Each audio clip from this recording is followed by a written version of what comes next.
Here to weigh in is Missouri Congressman Jason Smith, chairman of the House Ways and Means Committee. It's good to talk to you, Mr. Chairman. Thanks for joining us. So Speaker Johnson says passing the rescissions bill should be a no-brainer. Here's what he said. We're encouraging our Senate partners over there to get the job done and to pass it as is. That's what we did. It reflects the intention and the view of the House. This, in our view, was low-hanging fruit. I've urged them, as I always do, to please keep the product unamended because we have a narrow margin and we got to pass it. All right, so the big question is it going to pass? Apparently there's a vote tonight, and it's not going to come back to the House unamended because the Senate wants to, and the White House has agreed to restore $400 million in PEPFAR funding. So what does it look like when it gets back to you, and do you think it'll pass the Senate? We're absolutely going to get the job done. Just less than 2 weeks ago, the House and the Senate cut more than $1.5 trillion of mandatory spending in the one big beautiful bill. In this rescissions package, it's low-hanging fruit. The request from the White House was $9.4 billion. The House listened to that request. We passed it several weeks ago. Of course, the Senate's in the middle of their vote-a-rama right now as we're speaking. They're going to pass it. Of course, it sounds like they're going to make some changes, but we're going to adopt it and send it to the president's desk to cut this wasteful spending.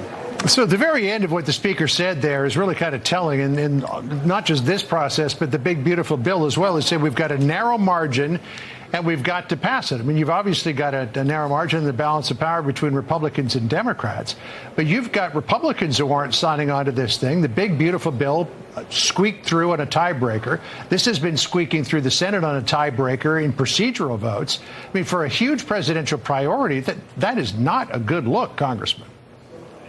You know what? This is the smallest majorities in the history of America in the House, and we have defied all odds. People said we would never pass the one big beautiful bill, which is the largest tax cut, largest spending cut, largest investment in border security, and the most substantial welfare reforms in U.S. history.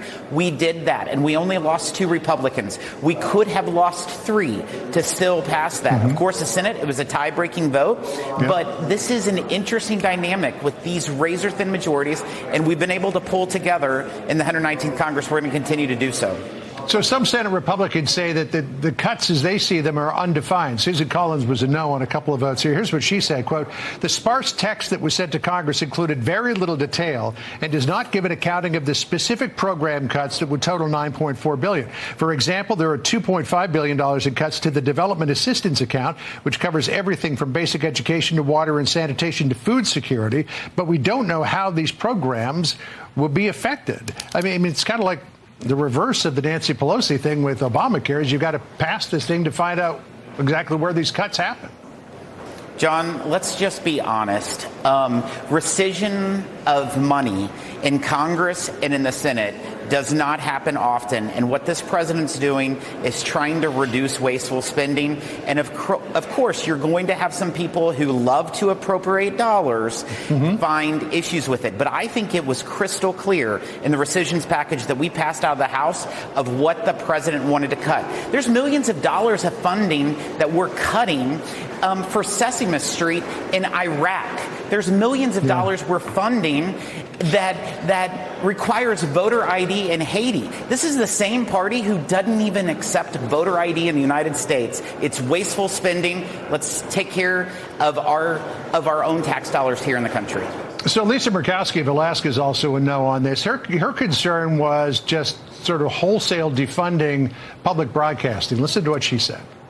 If you don't like what's going on within NPR, you think that there's too much bias there, we can address that. But you don't need to gut the entire Corporation for Public Broadcasting.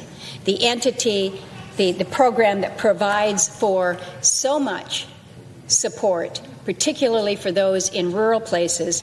See, she said there, you think that there's too much bias there, we can address that. But when you consider that at NPR, the entire editorial staff, 87 people, are all registered Democrats, not a registered Republican among them.